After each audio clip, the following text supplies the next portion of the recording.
The first time Alex Carter agreed to go on a date in years, it wasn't because he had the time. Being a single dad and a veteran still piecing life back together meant every day was already stretched thin. But when his 8-year-old son, Mason, had looked up at him and said, "Dad, you should smile more. Maybe if you met Sammy in a broken bar you'd laugh like you used to." Alex couldn't shake those words. That's how he found himself sitting across from Julia Hart, a woman who seemed to have stepped out of a world he didn't belong in. She was polished, confident, and elegant in a way that made Alex acutely aware of the old scuff marks on his shoes and the patched-up jacket he wore. What Alex didn't know, at least not until halfway through dinner, was that Julia wasn't just successful, she was a millionaire, and a single mom of triplet girls. The Hook, the restaurant, was the kind Alex had only seen in magazines: crystal chandeliers, servers in tuxedos, and menus with no prices listed. He felt like he had wandered into enemy territory without backup. When Julia smiled at him, though, something softened. "You don't have to look so tense," she teased. "It's just dinner." "Dinner that probably costs more than my truck," Alex muttered before he could stop himself. Julia laughed, not the kind of laugh that mocked, but the kind that disarmed. "Relax, I asked you here." "It's on me." He nodded, but deep inside, he wondered if this was some kind of joke. Why would a millionaire mom want to sit across from a broke, tired veteran who worked 2 jobs just to keep his son's lunchbox full?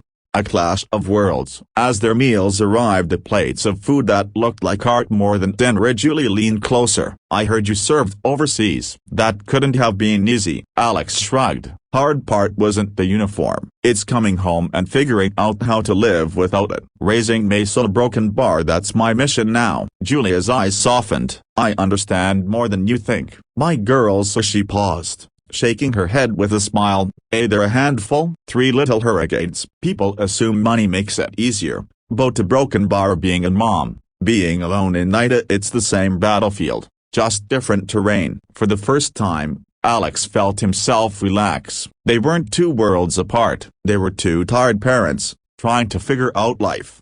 The bill. When the evening ended, Alex reached for his wallet out of instinct. "I'll cover mine," he said. Julia raised an eyebrow. "You think I asked you out to split the check?" The waiter appeared, placing the sleek black folder on the table. Alex opened it up and froze. The bill was larger than his entire month's rent. His hand went rigid around his wallet. Julia chuckled softly at his expression. "Relax, I told you, I've got it." But Alex shook his head. Pride burned in his chest. "I can't let you do that." "Yeah, Alex," she interrupted, her voice gentle but firm. "You gave years of your life to protect people like me. The least I can do is buy you dinner." He didn't know what to say. For years, people had walked past him like he was invisible. Yet here was this woman, treating him like his presence mattered. The twist. As they left their restaurant, Julia's phone rang. She groaned, answering quickly. Yes, I'll be right there." She hung up and sighed. That was the babysitter. "One of the girls won't stop crying." "Teething." "Triplets," Alex said with a low whistle. "And I thought mine was hard." Julia gave him a tired, almost embarrassed smile. "Want to see what chaos looks like multiplied by 3? Without knowing why, Alex nodded.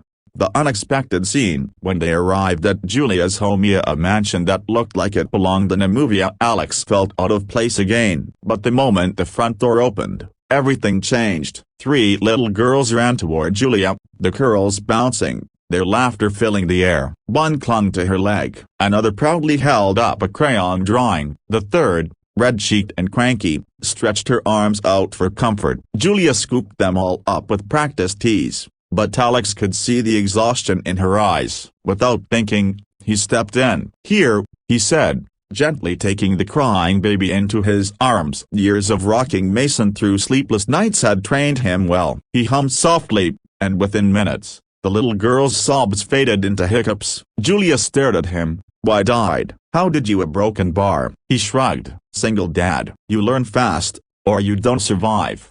The emotional climax. For a long moment, Julia just looked at him, as though seeing him for the first time. Not as a veteran, not as the man in scuffed shoes, but as someone who understood. "You know," she whispered, "most men run when they hear 8 triplets." Alex smiled faintly. Still rocking the baby. Most men haven't already survived boot camp. Julia laughed, but there were tears in her eyes. She touched his arm lightly. You don't know what this means to me.